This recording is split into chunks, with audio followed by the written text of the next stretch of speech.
Hi, I'm Orla Carty and I was the cover girl for IDM in 2010. So that's 10 years ago now since I was the cover girl, and a lot has happened since. I danced for the Hunter School of Irish Dancing and I finished up my competitive career in 2012. I was then very fortunate enough to dance professionally and I toured all over the world with Riverdance. I am currently an Irish dancing teacher here in Ireland, the Orla Carty Academy, and I teach classes all over Wicklow and Dublin. Hi everyone, my name's Kirsty Donovan and I was the IDM cover star in 2011. I used to dance for the Scanlon School in Birmingham and now I'm a TCRG who teaches for the Scanlon School. My name's Simona Mauriello and I was the June 2012 cover girl for the Irish Dancing magazine. I danced for the Maguire O'Shea Academy in the Southern Region UK and I'm still very much involved in Irish dancing. I now own my own dance academy and dance costume company. My favourite dance memory from my competitive career would have to have been when I won the All-Ireland and International Championships under 17. So I had been third and then second for 3 years prior to that. So when I won it, I was just so excited. I put a lot of hard work into it. I was in transition year for the year prior to that and I really used that year to dance. So I'd finish school, I'd come home and I practiced morning, noon and night. So I think it's really, really important that if you want something, you can do it. You just have to really work hard at it. Nothing comes easy. My favourite dancing memory was the 2013 Boston World Championships. Me, my mum and my nan all travelled from Birmingham to New York and to Boston. We had such an amazing trip. Our whole dancing school was there. We danced Cayley and solo. I actually finished 4th at that World Championships and it was my best World Championships to date and it was my last one. The trip was so special to me and I'll never forget that. What is my best dance memory? I've got two. So the first one was winning my first American Nationals title when I was under 10. The first time I went to that competition, I was under 7 and I danced up an age group and I got last out of the recalls. And I remember looking and thinking, oh, I want that to be me one day. The following 2 years, I got second and then I won it when I was 10 and it was amazing. I remember jumping in the air. Yeah, it was just something that I wanted for those years when I was younger and I got it and it was amazing. And the second one would be dancing lead as bad girl in Lord of the Dance at the London Palladium with Michael Flatley. I remember when I was a kid watching the video, Gillian Norris in a cat suit, and I used to visualise myself doing the lead and play the music in my room and dance along to it. And maybe it was the law of attraction, I don't know. I kind of believe in all that stuff. And then I did it, and I did it on the West End with Michael Flatley, which was just incredible. So that's definitely going to be one memory that I think is going to be hard to top. During lockdown, I am trying to keep myself positive and motivated.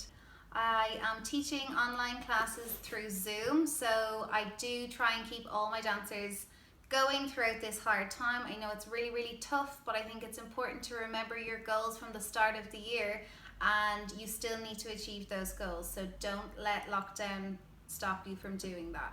We're currently in lockdown here in the UK. We have been for a number of weeks now. It's been very surreal and a very strange time, and I think everyone across the world is feeling the same. There's no dancing going on at the moment, no feshes. With the World Championships being cancelled, it's left a massive hole in what we would be working towards this year. We're all staying at home, we're all keeping in touch with everybody from the dancing school, and we're trying to stay motivated while we're in lockdown. So while I'm at home during lockdown, I'm busy teaching on Zoom. I've actually just had surgery on my leg, so I'm not very active at the minute. but I'm spending plenty of time with Bimba, and she's one of my Romanian rescue dogs. She's just a baby, we got her about 7 months ago. And I'm also learning to do Forex trading. It's something I've always wanted to do, but never had the time. And also it's good for me to do something that isn't Irish dancing related, so I'm busy doing that and hopefully make a bit of money. I did practice a lot at home, so I would dance 3 or 4 nights a week at class, and then I would practice at home. I was so lucky to have very supportive parents who got a cabin built out our garden for me so that I could practice outside of class. I would be there most evenings. On the weekends, if I wasn't feshing, I was out in the studio practicing. If I could give my younger self some advice, it would be to work super hard and to enjoy every second of it. Time passes so quickly, and when you're in the thick of it, you don't really understand that. I'd do anything to go back to having some preparation, being in class with my friends, getting on that stage and performing the best we can. So my advice would definitely be work hard but enjoy it. Did I practice at home when I was competing? Okay, so when I was a younger dancer, yes, non-stop. So I would come home from school, practice, and then go to class. Any nights that I wasn't at class, I would practice, I would stretch, I would keep track of it, I'd write charts. I definitely put the work in. As I got older, I'd say, 17, 18, 19, I became interested in other things. And as much as I still wanted to win, I definitely got a bit lazy, and I didn't put the work in at home that I should have done. But looking back now, I do regret a little bit. So take that as a lesson. Guys, you don't want to get to 30 and look back and think, oh, I wish I pushed a bit harder in those last years, Any tips that I would have for anyone that is looking to stay motivated over this time? I think it's really important to focus on each different step at a time. Don't go out and practice full jig, full hornpipe. I think you need to break everything down. Use one day to practice 4 bars of your jig, 4 bars of your hornpipe, whatever it may be. If it's a new trick that you want to master, don't think that practice always has to be full dances, because that's not how we're going to get better. I think it's really important to just focus on each little section at a time, master that and move on, and then always go back to it with music and continue on. There are many people who I admire in Irish dancing. 2 of them are my teachers, Karen and Trisha Scanlon. Their school has been running for 50 years this year, and we are so proud to be able to teach alongside them. The school is an amazing school to teach for, and it's an amazing school to be part of. We have also a pool of talent that dance for the Scanlon School, whether that's from beginners all the way up to world champions. All of these dancers, they just inspire me every single day. It's such a pleasure to go to class and to see people develop and improve as the years go on. So every single child in our dancing school is an inspiration to me, and I absolutely love teaching them.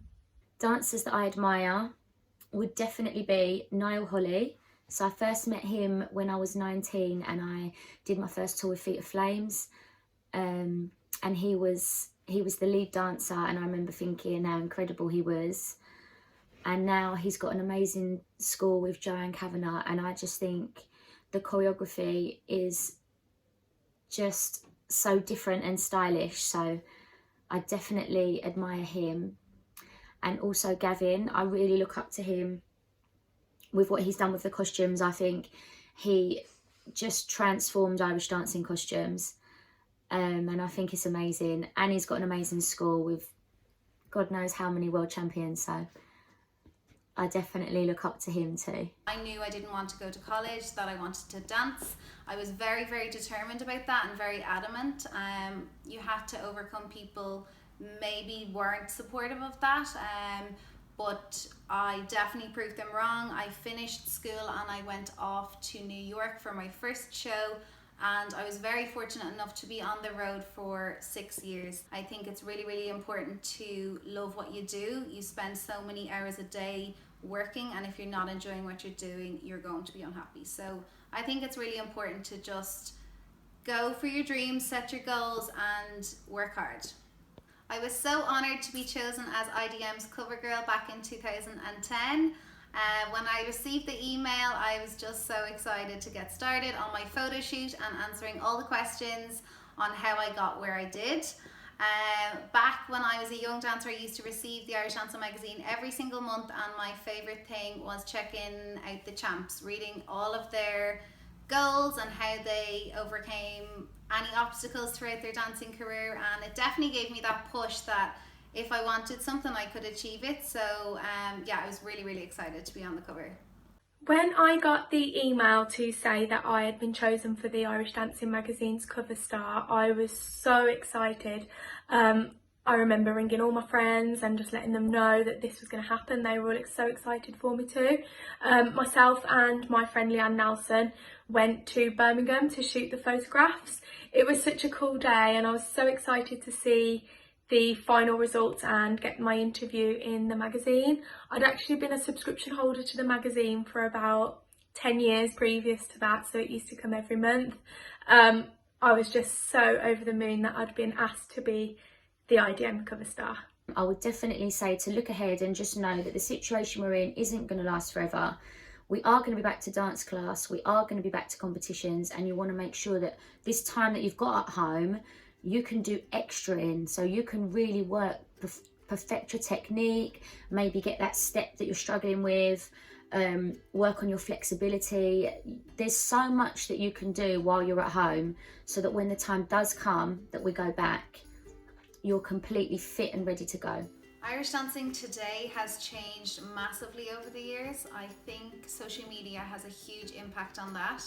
A lot of dancers out there are now always watching what the next best thing is, whether that's a step, a new style, a different costume. There's a lot of designers out there posting their current trends. Everyone wants to be the next best thing. I think the shows have a massive impact on that also. There's videos that are circulating online constantly. So I think dancers have a lot out there to show them how, first of all, to help them get them where they want to be, and also just to challenge them. So I think styles have definitely changed, and I think the steps are even harder. Irish dancers are definitely athletes and they work extremely hard, and it's just growing and getting better and better. So it's really exciting to see what the future holds for Irish dancing.